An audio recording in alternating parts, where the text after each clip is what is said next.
Boy, back again with another video. Oh my god, it's hot in here. I feel like I'm sweating. So actually, the first time I filmed this intro, I wore these glasses without prescriptions so I couldn't see, and the footage was terrible and the lighting was bad, it wasn't in focus, and yeah, I learned my lesson. Don't appropriate blind culture, even though I'm blind. Anyways, in today's video, I'm gonna teach you how I make my hair from this look like this, basically. Okay, the lighting just shifted so dramatically, I'm so sorry. Honestly, this video is literally me using a heat wand on my hair, doing God knows what. Basically, I'm just gonna make my straight hair kind of wavy-ish, curly-ish, beachy looking. Oh god, was that English? I'm so sorry, sister. I've noticed that after I add a lot of texture and wave to my hair, it just kind of gives you that, I don't know, kind of lived in kind of look where it looks like you just rolled out of bed and the first thing you drank was like coffee and your body's like, stop. And that's the tea. This is water. It just seems like when you sort of have that bedhead type of hairstyle, it just seems like you're chill and you don't care about stuff, but you secretly do because you made yourself look like that. Anyways, here's how I make my hair into this.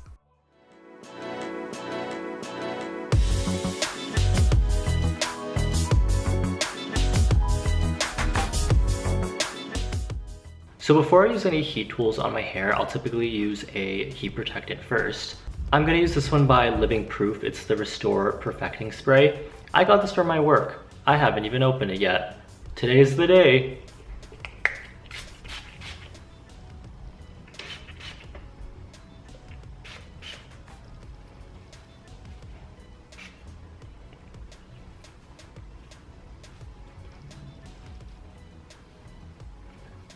Why does this weirdly smell like fish? So then after that, I'll just comb my hair out just to kind of detangle everything. And also, I'm gonna figure out where I want to part my hair, which is, yeah, typically my hair usually knows where to part itself. Oh my god.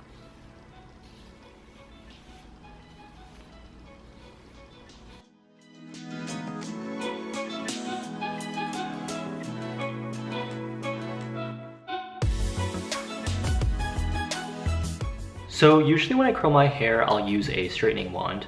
You can also use a straightener for this technique, but haven't quite mastered that yet, so I'm not gonna show you how to do that. So the way that I typically like this hairstyle to look is just kind of, you know, effortlessly curled. Kind of like bedhead, like you just rolled out of bed. Sorry if I'm pointing this at you.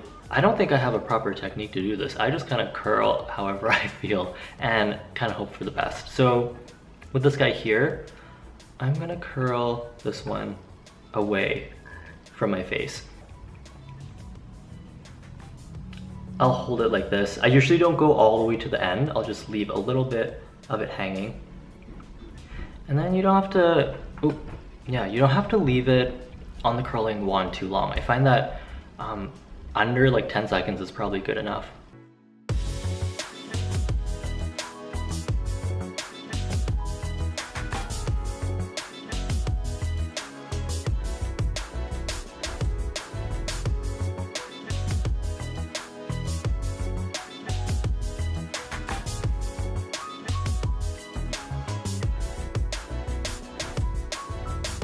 Oh, I guess I should have said this at the beginning, but having clips and like hair ties makes it so much easier because then you can section off your hair and kind of work in pieces. I find that this is the easiest way to do this.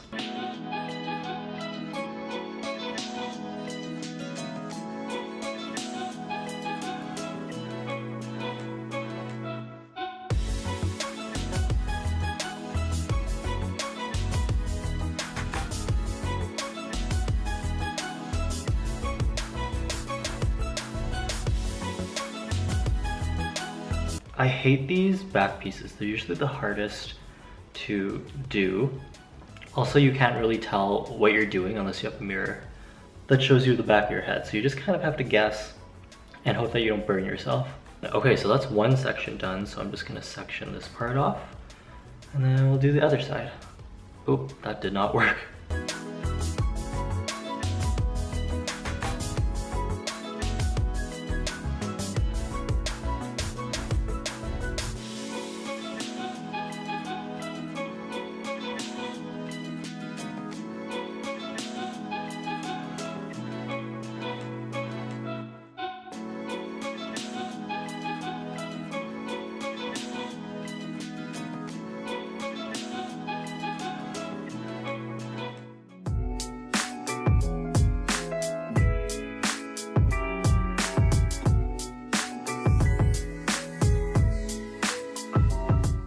Okay, so after using a shit ton of heat on my hair, it tends to look very mop-like, like a sad frizzy mop. So what I have learned from watching a bunch of tutorials and also doing my own experimentation is that oil is a great thing to use after you damage your hair with heat. So I'm going to use a little bit of this marula oil from Drunk Elephant.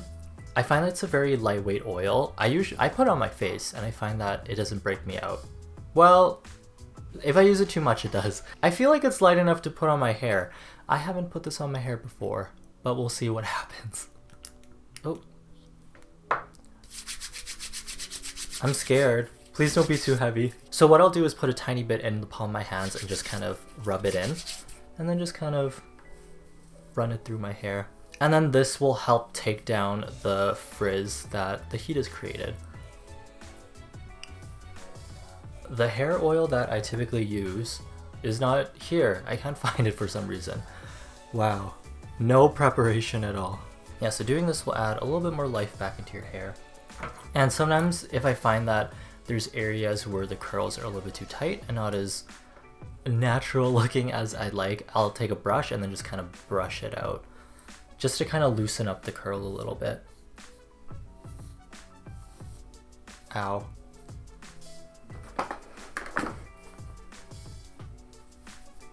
Yeah, and then I'll usually just play around with it until it looks good. So I actually sprayed a little bit of this Living Proof Full Dry Volume Blast. Basically, it's just kind of like hairspray and dry shampoo mixed into one product. Just kind of gives your hair a little bit of volume. And I find that it makes this hairstyle last longer throughout the week. Just because I find as the week goes on, my hair gets kind of limp where I part it usually. And yeah, usually on this side as well. So just adding a bit of like volumizing product will, yeah, make the hairstyle look a little bit better. Alright, so I hope you enjoyed this video. I haven't made a hair tutorial in quite a while, so here you go. There was this point last month where I was like, I literally have no idea of what video I should make. Do I even want to keep making videos? That is tea. If you enjoyed this video, feel free to subscribe or whatever. You're probably here because you subscribed. Or not, I don't know. YouTube's so messed up nowadays. I hope you have a good rest of your day, and I'll see you in the next video. Bye! So, onion haseyo, y'all. Oh my god, me when I try to film a YouTube video.